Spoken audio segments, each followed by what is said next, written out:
Hello, কেমন আছো সবাই? আমি মুনমুন ভ্যারাইটি অফ লাইফ থেকে।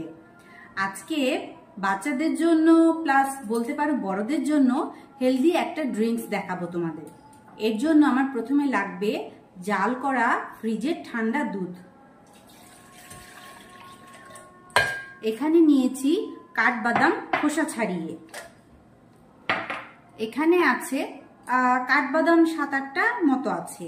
এখানে আছে খেজুর, খেজুরের বীজগুলো ফেলে আমি এখানে 4টা খেজুর দিচ্ছি।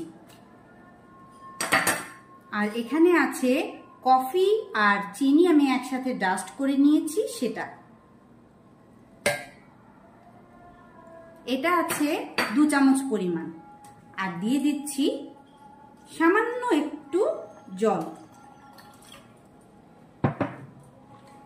এখন কি করতে হবে জানো? ঘুটা। এখন দিতে হবে ঘুটা। ডেকোরেশনের জন্য গ্লাসগুলোকে একটু চকলেট সিরাপ দিয়ে সুন্দর করে ডেকোরেশন করে নিই, কারণ খাবার দেখলেও খেতে এমনি মন ভরে যাবে ডেকোরেশনটা যদি সুন্দর হয়। দিয়ে দিচ্ছি বরফ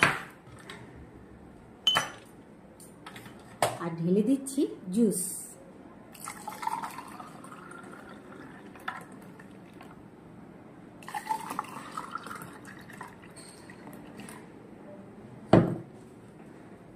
এই যে তোমরা কে কে খাবে চলে এসো।